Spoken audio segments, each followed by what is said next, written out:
হঠাৎ শুনে বাড়ির দরজার মধ্যে আওয়াজ, আল্লাহ করিম, আমারে কিছু ভিক্ষা দেও, আমি 3 দিনের না খাওয়া ক্ষুধার্ত। স্ত্রী ডাক দিয়া কয়, স্বামী আমার একটু রেস্টে পড়ে যাও, ভিক্ষুকের বিদায় দাও, লোকটা অসহায়। স্বামীর মাথা গরম, জীবনে কেউরে ভিক্ষা দেই না, সময় নাই, যখন তখন মনে চায় দরজায় দাঁড়াইছে, কত বড় বেয়াদব, গালাগালি শুরু করছে। স্ত্রী কয়, স্বামী তুমি যে বাড়ি লেখা দিবা তা না, হালকা পাতলা কিছু দিয়ে দিলেই তো হয়ে যায়, গালি দাও কেন? আমার আব্বা জানেরে দেখি নাই যে জীবনে কারোরে গালি দিছে এবং কটু কথা বলছে, এবং জীবনে আমার বাবাই কোনো ভিক্ষুকের খালি ফিরায় নাই। আমি তার সন্তান, আমার কষ্ট লাগে ভিক্ষুকের খালি ফিরাইয়া দিতে। স্বামী বেচারা দুর্ব্যবহার করে, কয়, এই বিবি, মন চাইলে তুই যাইয়া দিয়া দে, আমার সামনে আর এই বিষয়ে কথা বলবি না। স্ত্রী বলে, আমি তো পর্দাওয়ালা ঘরের নারী, আমি তো বেগানার সামনে যেতে পারি না, জাহান্নামের ভয়। ও স্বামী তুমি যাও। স্বামী বেচারা এতটা রাগ হয়ে গেল, রাগ হইয়া দরজা খুইলা ভিক্ষুকের এমন ধমক আর গালি, এত বড় বেয়াদব, লজ্জা শরম নাই রে বেহায়া, যখন তখন দরজায় দাঁড়াইছো, চোখের আড়াল হয়ে যাবি 1 সেকেন্ডে যেন আর দেখি না। মাওলার বড় মুসিবত চাপায় দিলে আমার আল্লাহ। কারণ অন্যায় করতে করতে সীমা লঙ্ঘন যখন করবে, গজব আসমান থেকে জমিনে নেমে আসবে মরার আগেই। আল্লাহর বান্দা যখন বকা দিয়া ভিক্ষুকের তাড়ায় দিল, তারাইয়া দরজাটারে জোরে বাড়ি মেরে আটকায় দিছে। ভিক্ষুকটা রাস্তা দিয়া যায় আর চোখের পানি ছেড়ে কান্না করে, আর আসমানের দিকে তাকায়, কয়, আসমানের মালিক, তুমি আমারে এমন গরিব বানাইছো যে মানুষের দ্বারে না গেলে আমার বাচ্চাদের মুখে খানা যায় না। সারাদিন ভিক্ষা করে ঘরের মধ্যে কিছু খানার আয়োজন করি, কিন্তু আল্লাহ, এই দুনিয়া মগো গরিবের কেউ নাই, তুমি এমন গরিব বানাইছো, তবে তোমার কাছে আজকে একটা কলিজায় মানাইতে পারি না, বিচার দিয়া গেলাম। ওই লোকটা টাকাওয়ালা আমারে ভিক্ষা দিবে না বললেই তো হইতো, আমারে এতগুলো গালি কেন দিল আমি সহ্য করতে পারি না, মইরা যাইতে মনে চায়। আর দুনিয়ায় কেউ আমগো জুলুমের বিচারও করবে না, মালিক তোমার হাতের দ্বারা বিচারটা চাই। গরিবের কান্না কবুল হয়ে গেছে, জাগাত কবুল। চোখের পানির বর্দ আমার মারাত্মক, চোখের পানির বর্দ বড় মারাত্মক। বড় বড় বড় বড়রা কেন এত বিপদে পড়ে, কোন গরিবের জানি কান্দাইছে। চোখের পানির বর্দোয়া জাগায় কবুল হয়ে যায়, আর সে আজিমে মাঝখানে পর্দা থাকে না, এবং কবুল হওয়া মাত্র গজব শুরু হয়ে যায়। আল্লাহর বান্দা কান্না করেছে, ঘরের মধ্যে তুমুল ঝগড়া শুরু হয়েছে। এইবার স্ত্রীকে ডাক দিয়া তর্কে তর্কে তর্কে তর্কে, স্বামী বেচারা গরম, ব্যবহারের কোনো আদব নাই, ধমক দিয়া কয়, আমার ঘর থেকে বের হয়ে যাও, আর আমার ঘরে থাকবি না, আমার ভাত তোর জন্য হারাম করে দিলাম, তালাক দিয়ে দিলাম। নিয়ামত আল্লাহ দিছে, লাথি মেরে সেই নিয়ামতের তাড়ায় দিছে। আমার আল্লাহর ওয়াদা, ওয়ালা ইন কাফারতুম ইন্না আযাবি লাশাদীদ, গাদ্দারি করবি কঠিন শাস্তির মুখে পড়তে হবে। কপাল থেকে নেককারিনী মহিলা তালাক দিয়ে দিল, কপাল খারাপ। অনেক মানুষ গ্রামে কয় সুখে থাকতে, বড় কঠিন। আল্লাহ শান্তি দেয়, মানুষ লাথি মাইরা তারায় দেয়, শান্তি লাগে না। আল্লাহর বান্দি চোখের পানি ছেড়ে কান্না শুরু করলেন, কারণ জাতের মাইয়া যারা, জাতের অজাতের না, জাতের যারা মাইয়া, এরা টাকার দিকে তাকায় না, সম্মান আর ইজ্জতের দিকে বড় নজর করে। আমি জাতের মেয়ে, জীবনে কলঙ্ক আসবে কেন? স্বামী খারাপ পাই ভালো পাই, জীবনে আমার স্বামী হবে একজন, আর কেউ না। কলঙ্কের বোঝা নিতে চাই না, কে তার কান্না থামাবে? বাধ্য হইয়া আল্লাহর বান্দি কান্না করে করে করে করে বাবার বাড়ি চলে গেল। ও বাবা, আমার কপাল খারাপ, আমার স্বামী আমারে বিদায় করে দিয়েছে। বিয়ার বর হতে আজ পর্যন্ত স্বামীর খেদমতে কোনো ত্রুটি করি নাই, কিন্তু এক গরিব ভিক্ষুকের সুপারিশ করতে গিয়ে আজ আমার তালাকের স্লোগান চলে আসলো। বাবাও বড় ভালো সন্তান, কন্যাকে সান্ত্বনা দিয়া কয় ধৈর্য ধারণ কর, কোরআন তেলাওয়াত কর, মালিকের ফয়সালার অপেক্ষায় থাক। দীর্ঘ 1 বছর আল্লাহর বান্দি ঘরের মধ্যে পর্দা রক্ষা করে, কোরআন তেলাওয়াত করে, আর মাওলার দরবারে যায় নামাজে কান্দে। আল্লাহ, চাইছিলাম স্বামীটারে আমি হেদায়েতের পথে নিব, পারলাম না, কপালে নাই। আল্লাহ, তুমি এমন একজন স্বামী যদি আমারে কপালে রাখো, যেই স্বামী দিনদার হবে, একটা দিনদার স্বামী মিলায় দাও। দীর্ঘ 1 বছর পরে বিয়া হয়ে গেল, একজন দিনদার স্বামী পাইল। যদিও টাকা নাই, বাড়ি নাই, গরিব, কিন্তু আমার মাওলার বড় আশে। স্ত্রীর ওজুর পানিটা আগাইয়া দেয় আল্লাহ, স্ত্রীর গোসলের পানি আগায় দেয়, বাথরুমটা নিজে ধুইয়া দেয়, খানার প্লেটে গিয়া খেদমত করে, রান্নাঘরে গিয়া খেদমত করে। আল্লাহ, আমার মায়ার নবীর কেমন আদর্শ! আম্মা জান আয়েশা বলে, পাক করতেছি, নবী আয়েশা খেদমত করে, তরকারি আগায় দেয়। নবী একদিন বাজার থেকে রান্নার মাল কিনা নিজে হাতে কইরা নিয়ে যায়। একজন সাহাবী দৌড়ে কয়, নবী আপনি তো রহমতুল্লিল আলামিন, আপনি কেন নিবেন? ডাক দিয়ে কয়, সাহাবী, দায়িত্ব আমার, আমাকে পালন করার সুযোগ দাও, আমার দায়িত্ব পালন করতে হবে, আমি রহমতের নবী। এরে নবীর উম্মত,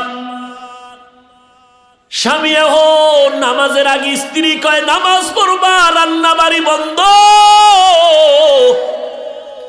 একবেলার নামাজও জানো টাইমের থেকে উল্টা পাল্টা না হয়। নামাজ পড়বা, এরপরে রান্না হলে হলো, না হলে নাই। খাইয়া দাইয়া বড় শান্তিতে, মরিচ দিয়ে খাইয়াও বড় কলিজায় শান্তি। এবার আমার মাওলা কিছু আপন বান্দাদেরকেও মহাপরীক্ষায় ফালায়। এবার আল্লাহর পরীক্ষা শুরু হয়ে গেল। একদিনের ঘটনা, হঠাৎ দুপুরবেলা খানা খাইয়া স্বামী আর স্ত্রী রেস্টে যাবে, কথাবার্তা বলতেছে নির্জন ছোট ঘরের মধ্যে। আল্লাহর পরীক্ষা, দরজার সামনে আওয়াজ, একজন ভিক্ষুক ডাক দিছি, আমি ভিক্ষার জন্য আসছি, আমারে একটু ভিক্ষা দাও, আমি বড় ক্ষুধার্ত। আল্লাহর বান্দি চিন্তায় পড়ে গেল, সেই আগের পরীক্ষা না জানি শুরু হয়ে গেছে। আল্লাহর বান্দি এবার স্বামীকে বলবে দূরের কথা, স্বামী লাফ দিয়ে উইঠা কয়, বিবি, এমন একটা টাইমে ভিক্ষুক আমার দরজায় দাঁড়াইছে, খানার টাইম, ভিক্ষা দিব পরের কথা, দেখো কিছু খানা দেওয়া যায়নি। এই নিমক হারাম টাকাওয়ালারা গরিবের লাথি মারতে চিন্তাও করে না। অথচ মদিনার নবী বলেন, গরিবেরা ধনী লোকের 500 বছর আগে জান্নাতে চলে যাবে। আল্লাহর বান্দা বলে, বিবি দেখো। এবার স্বামী বেচারা দরজা খুলে দেখে ভিক্ষুক, বৃদ্ধ মানুষ, হাঁটতে বড় কষ্ট হয়। বলে, আসেন, খাইছেন নি? কয়, খাইনি। ঘরের দরজা খুইলা সামনে বসাইছেন একটা পাটির মধ্যে। ঘরে গেলেন, বিবি তাড়াতাড়ি কিছু দাও খানার জন্য। খানা দানা তেমন নাই, যা কিছু আছে দিয়া তরকারি দিয়ে খানা দিল। আল্লাহর বান্দা খানা দিলেন। ভিক্ষুক ঘরের সামনে বসে বসে খানা খায়। হঠাৎ ঘরের মধ্যে আল্লাহর বান্দির নজর একটা পড়ে গেল ওই ভিক্ষুকের চেহারার মধ্যে। আল্লাহর বান্দি মহিলা ভিক্ষুকের চেহারায় অনিচ্ছায় নজর পড়ার পরে কেমন যেন শরীরের মধ্যে একটা কম্পন শুরু হয়ে গেল। মহিলা ঘরের মধ্যে গিয়া বালিশ চোখের সামনে নিয়ে কাপড় দিয়া চেপে কান্না করে। স্বামী ডাক দিয়ে কয়, বিবি তুমি কেন কান্না করো? বলে, আল্লাহর কুদরত দেখে কান্না করি। বলে, কি আল্লাহর কুদরত? বলে, ও স্বামী তুমি জানো না যেই ভিক্ষুকটারে তুমি খানা দিয়েছো, ওই ভিক্ষুকটার চেহারায় আমার নজর পড়েছে। আমার মনে সন্দেহ জাগতেছে, যেই লোকটা সামনের দরজায় বসা ভিক্ষার থালা নিয়ে আসছে, আমার কেনই যেন মনে হয় আমার আগের স্বামীর চেহারার মতো দেখা যায়। এবার স্বামী বেচারা চোখের পানি ছেড়ে কান্না করে, বিবি গোপন রাখতে চাইছিলাম, বলতে চাইছিলাম না, যেহেতু তুমি ধরেই ফেলেছো শুনে নাও, মাওলা কিন্তু সীমা লঙ্ঘন পছন্দ করেন না। তোমার মতো একটা নেককারিনী বিবি পাইয়া ওই স্বামী তোমার ঠিক আছে, তোমার মতো বিবি পাইয়া শুকর আদায় করে নাই, গাদ্দারি করেছে, জুলুম করেছে। আল্লাহ বেজার হয়েছে। বলো বিবি, তোমার ওই স্বামীর সাথে দূরত্ব কেন হয়েছিল? বলে, একটা ভিক্ষুকের ভিক্ষাকে কেন্দ্র করিয়া আমার স্বামী গালাগালি করেছে, ভিক্ষা দেয় না, আমার আল্লাহ বেজার, তালাক দিয়েছে। আল্লাহর বান্দা ডেকে বলে, স্বামী বিবি আমার মাওলা যে কেমন দয়াময় মালিক, আমার আল্লাহ কেমন দয়াময়, কেমন রহমান, আমার আল্লাহ বড় দয়াশীল, আমার আল্লাহর মতো দয়াময় কেউ নাই। ওই স্বামীর ঘরে তুমি যেদিন ছিলা, ভিক্ষুক গিয়া ভিক্ষা চাইছিল, তোমার স্বামী কি ব্যবহার করেছিল? বলে, ও স্বামী আমার ওই পুরুষটা চূড়ান্ত গালাগালি করে ভিক্ষুকের কাঁদাইছে। এবার ডাক দিয়ে কয়, বিবি ওই দিন ভিক্ষুক ভিক্ষা চাইছিল, কিছু দিয়ে দিলেই তো হয়ে যেত, কিন্তু গাদ্দারি করার কারণে ভিক্ষুক এমন কান্না দিছে। আল্লাহ তাআলা ওই ভিক্ষুকের শুধু এখন ভিক্ষাই দেয় না, ভিক্ষা দেওয়ার আসল মালিকটা পর্যন্ত ভিক্ষুকের মাওলায় হাদিয়া দিছে। ওই দিনের ভিক্ষুক আর কেউ না, আমি স্বামী ছিলাম ওই দিনের ভিক্ষুক। আমি আমার মালিকের কাছে কান্না করার কারণে আজ আমারে আল্লাহ শুধু ভিক্ষাই দেয় নাই, আল্লাহ তাআলা ভিক্ষা দেওয়ার পুঁজি বড় মুক্তার দানা তোমাকে আল্লাহ আমারে হাদিয়া দিয়েছে। শুকরে নেমাত নেমাত আফজু কুনাত, কুফরে নেমাত আজকাফত বিরু কুনাত, হামদুলাকা শুকরে লাকায়া জুলমিনান, হাজিরিয়া নাজরি বরহালে মা। এর যুবক, বুড়া হওয়ার আগে যৌবনটারে বড় নেয়ামত মনে করিয়া কদর কর। বয়স হওয়ার আগেই তোর যৌবনটারে গুনাহ করিয়া নষ্ট করিস না রে বাবা। পায়ে হাত রেখে বলি, কয়দিন আর বাঁচবি? এই চিত্রাং নামের মহামারীতে যুবক মরিয়া গেল, গাছ পড়লো ঘরের উপরে, যুবকও মারা গেল, স্ত্রীও মারা গেল, কন্যাও মারা গেল। কয়দিন আর বাঁচবি রে যুবক? আজকে থেকে তওবা কর। আমার আল্লাহ শক্তি দিছে, শক্তিটারে দিনের কাজে লাগাও। আমি বলি না তুমি মাদ্রাসায় আসো, টুপি বড়, পাগড়ি বড়, আমগো মতো হুজুর হয়ে যাও, না, একবারও না। স্কুলে পড়ো আলহামদুলিল্লাহ, কলেজে পড়ো আলহামদুলিল্লাহ, চাকরি করো, ব্যবসা করো আলহামদুলিল্লাহ। তবে আমার মাওলার সাথে এতদিন যে গুনাহ করছো, আমার মাওলার থেকে দূরে সরছো, গাদ্দারি করছো, গুনাহ কইরা কইরা নেয়ামতের ঘুমটাকে নষ্ট করে, চেহারা নষ্ট করে ফেলছো। আজকে থেকে তওবা করে নেও, মা বাবার দোয়া নিয়ে চলবা, 5 বেলার নামাজ ছাড়বা না। তোমার মতো যুবক স্কুল কলেজে পড়ে, 5 বেলার নামাজি অভাব নাই, তুমি কেন পারবা না? তোমার মতো বান্দা কৃষি কাজ করে, নামাজ ছাড়ে না, ড্রাইভারি করে, নামাজ বাদ দেয় না, তুমি কেন পারো না রে বাবা? আল্লাহর ধরাটাকে তুমি স্বাভাবিক মনে করছো, আল্লাহর কোরআনটাকে মিথ্যা মনে করেছো। আমার আল্লাহর ধরা বড় কঠিন, আমার আল্লাহর কথা সত্য, সব কোরআনে বয়ান আছে। কি অন্যায় করলে কি শাস্তি হবে আল্লাহ সব বলে দিয়েছেন। আজকে তুমি বাহাদুরের মতো চলো না, যেদিন সাদা কাপড়ে ঢুকবা সব বাহাদুরি বন্ধ হয়ে যাবে। অন্ধকার কবরে গেলে ওই সময় বুঝবা অন্যায় করার কেমন স্বাদ। অতএব আল্লাহর কোরআন সত্য মনে করিয়া, নবীর কথা সত্য মনে করে, ওলামায়ে কেরামের কথা সত্য মনে করিয়া আল্লাহর কাছে তওবা করে নাও। মনটাকে বুঝাও রে মন, আমার মতো যুবক জীবনে মাদ্রাসায় পড়ে না, আলিফ বা তাও জানে না, স্কুল কলেজে পড়িয়াও যদি নামাজ পড়ে আমি কেন পারি না? কপাল আমার এত কেন খারাপ?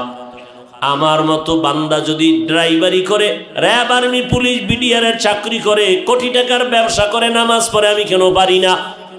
এরে আম্মা জানের, আপনার মতো বহু মা এখনো এই এলাকার মধ্যে আছে, 5 বেলার নামাজ পড়ে, রাতে তাহাজ্জুদের নামাজও পড়ে, পর্দা করে, হালাল খায়, বেপর্দায় কোথাও যায় না। ও আম্মা জান, আজকে সময় আছে, তওবা করে নেন। বৃদ্ধ বাবাজিরা আল্লাহর কাছে তওবা করেন। কয়দিন আর বাঁচবেন? মরণের আগে তওবা করে নেন। আজকে থেকে নামাজ ছাড়বেন না, বেপর্দায় চলবেন না, দাড়ি কাটবেন না, জবানের দ্বারা গীবত শেখায়াত গালাগালি করে গুনাহগার হবেন না, হাতের দ্বারা জুলুম করবেন না, মা বাবার দোয়া নিয়ে, ওলামায়ে কেরামের পরামর্শ নিয়ে আমল করবেন, 5 বেলার নামাজ পড়বেন। গলায় ছুরি আসলে মরে যাব, তারপরও নামাজ ছাড়ব না। তবে সবার কপালে তওবা নসিব হবে না। আমার নবীকে 13 বছর দেখলো, বয়ান শুনলো, তারপর আবু জাহাল কালেমা পড়ে নাই। এই জমিনে কিছু শক্ত অন্তরওয়ালা থাকবে, কোনো বয়ানে তাদের দিলটা নরম হবে না, তওবা করার ভাগ্য হবে না। তবে 2-1 আল্লাহর বান্দা মরণের কথা স্মরণ করিয়া যদি তওবা করে, আল্লাহকে ডেকে ডেকে বলে, হে মালিক, এই ময়দানে আমার মতো গুনাহগার কেউ নাই, গুনার কারণে হাত না পাক, চোখ না পাক, জিহ্বা না পাক, অন্তর না পাক, এই অবস্থায় যদি তওবা না করিয়া কবরে যাই, ওই অন্ধকার কবরে কেউ নাই, কেউ নাই, অন্ধকারের ঘর, মাটির ঘর। আল্লাহ পাকের দরবারে যদি জবাব দিতে না পারি, গ্রেফতারি পরোয়ানা শুরু হয়ে যাবে, ওই কবর জাহান্নামের আগুনে ভরে যাবে। আল্লাহর কাছে তওবা করো, মরিয়া গেলে যাব, হায়াতের মালিক আল্লাহ, ইজ্জতের মালিক আল্লাহ, রিজিকের মালিক আল্লাহ। জীবনে মরলেও আর নামাজ ছাড়বো না, বেপর্দায় চলবো না, মা বাবার বিরুদ্ধে যাব না, ওলামায়ে কেরামের বিরোধিতা করব না, আহলে হক ওলামাদের পরামর্শ নিয়ে চলবো, দেশ ও জাতির বিরুদ্ধে ষড়যন্ত্র করব না। তওবা করার মতো যদি অন্তর তৈরি হয়, মুনাফিকি যদি না থাকে, খাঁটি তওবার অন্তর যাদের অন্তরে আছে, নিয়ত আছে, আল্লাহর মহব্বতে 2 হাত আমার আল্লাহকে দেখাইয়া দাও।